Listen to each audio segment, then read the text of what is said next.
dun sa mga lumalabas sa Senate hearings, allegations of bags of money being delivered po kaila Congressman Zaldico, Congressman Romualdez. Do you have any reaction on that? Billions of money po. Well, matagal naman namin na alam yan dahil matagal naman na yan pinag-uusapan. Simula pa lang noong pagpasok namin as President and Vice President, naririnig na namin yung delivery ng mga pera na nakalagay sa mga suitcases. Pero ngayon lang siya lumabas in public dahil merong witness na nagsabi na siya mismo ang nagdadala nung mga suitcases na yon. Hindi siya odd for Martin Romualdez because he was already involved in heavy luggages doon sa Okada case. Kung maalala ninyo, doon sa State of Delaware case sa Amerika, nabanggit na yung pangalan niya doon at nabanggit na rin yung pangalan niya doon na tumatanggap ng pera na nakalagay sa luggages. So, ganun talaga yung modus nila. You weren't surprised? Hindi na ako nagulat, ma'am, kasi nababalita naman na yan noon. Hindi lang natin napag-usapan in public kasi at noon, panahon na yon, walang magsasabi na nakita ko, ginawa ko first hand kung ano yung nangyari. Di tulad ngayon na meron talagang isang tao na nagsabi na kung ano yung sistema, ano yung ginawa nila at paano nila ginagawa yun. Going back to Sir, last Friday daw, his brother, Sir Bong, was not allowed to visit him at the detention. Did it reach to you? No. I have to clarify that. No, that is not true. I made a mistake kasi ako yung nagta-traffic nung scheduling ng mga tao na bibisita sa The Hague.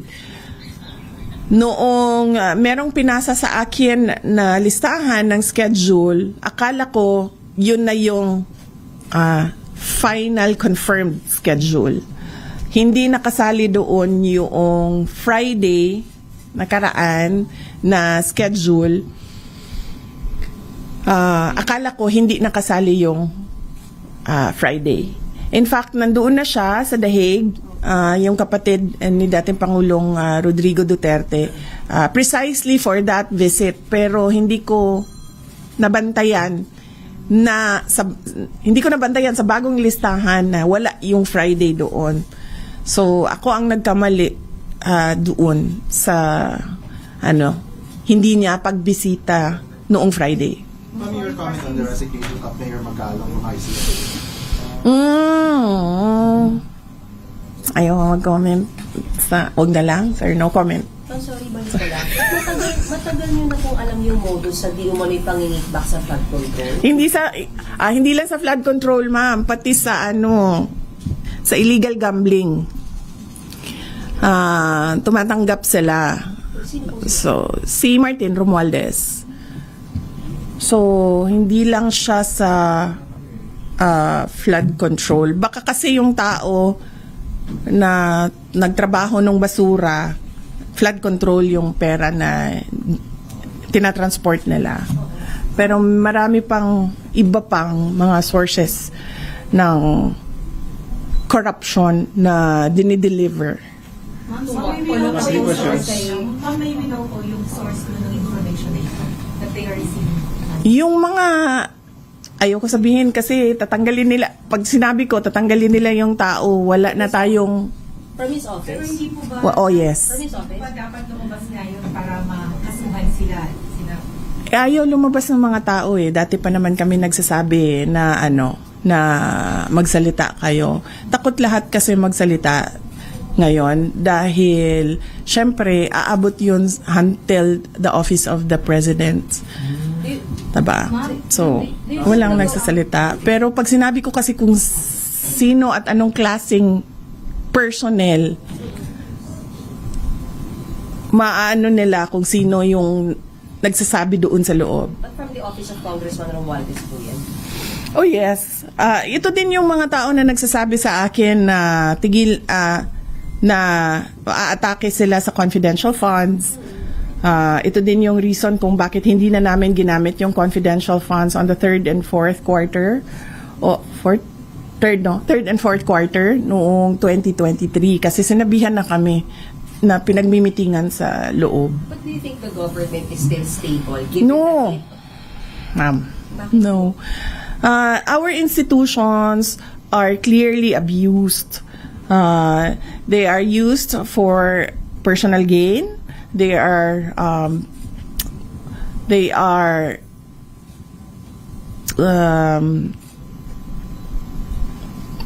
used for personal gain, and we have already seen the testimony of witnesses about corruption, and there is practically nothing happening in our country.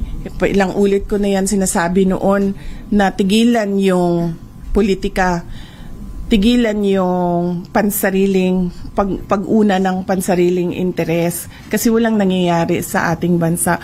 Meron ba kayong nakikita at all na project na nakatulong sa ating bayan? Wala. In fact, we ran on the platform of unity and continuity. Ang expectation noon is that there will be continuity on the projects like the build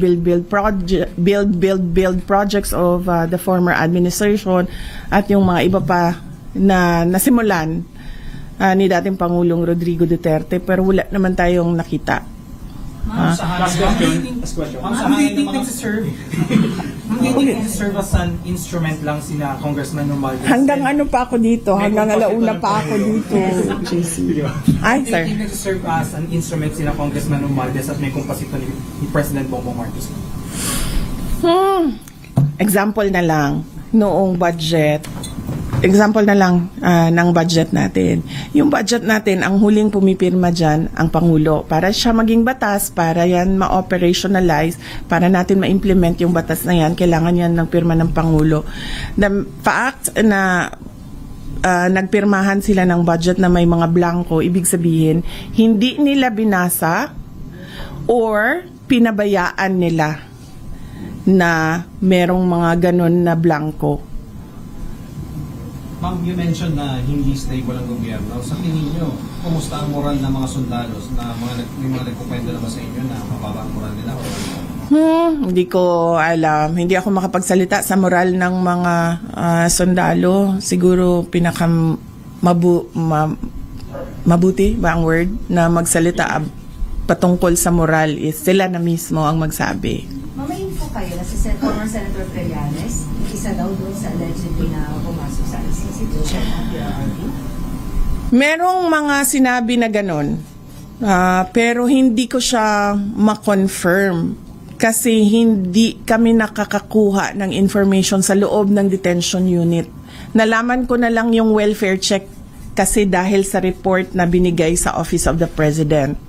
So, bago nun, hindi namin alam yon na information mula sa detention unit. Nakukuha namin tulad nung dinala siya sa hospital dahil dahil nakita siya na walang malay sa sahig ng kanyang kwarto, nakuha namin yon sa hospital personnel. Hindi sa detention unit, hindi sa ICC. Hindi kayo nag-inform by ICC? No. Hindi kami hindi kami sinabihan kami na family members, hindi kami sinabihan na may insidente na ganun. Nakuha lang namin yon sa hospital personnel. Madami kasing Pilipino kahit saan ka pumunta, 'di ba, sa buong mundo. Kaya nga hindi makapagtago si Saldico kasi kahit saan ka pumunta, daming Pinoy. So yung hospital personnel nagsabi. When was this? When was this? Nangyari po? Nakita siyang Hindi ko na maalala. Pero hindi ngayon yon. Hindi the moment na lumabas yung statement. Hindi lang ako nagsalita noon. Kasi parang ang sabi ko sa lawyer na pag may mangyari naman na ganyan, kung pwede, magbigay naman sila ng information sa inyo. Kahit hindi na sa pamilya, kasi sa tingin nila, hindi dapat siguro bigyan ng, hindi ko alam kung anong rason nila, sabi ko kahit sa inyo man lang. And then, sinabi ng lawyer that we will work on this and make sure that this will not happen again. So, hindi na ako nagsalita. Nagsalita na lang ako nung nakita ko yung report sa welfare check. Kasi, para bang hindi kaya ng ICC, hindi kaya ng ICC na i-secure ang dating Pangulong Duterte. Tulad nito, merong pagbisita sa isang agent ng government na ito din yung gobyerno na nagdala sa kanya, nagkidnap sa kanya dito sa Pilipinas, tapos dinala siya sa Hague. May we know yung particular reason bakit po siya nawala ng malay? Any particular illness that led to that? Hindi ko alam, ma'am. Hindi ko kasi nakuha talaga yung report, ma'am. Nakuha lang namin siya sa hospital personnel at yung tests na ginawa sa kanya. But was it confirmed po, for example, by the former president na nangyari na yung incident na yun as reported by the hospital personnel? Tinanong ko siya. Alam ko tinanong din siya ng lawyer. Hindi ko lang alam kung anong mga incidents. But tinanong ko siya kung totoo ba. And then sabi niya, hindi naman yan yung una. Madaming beses na ako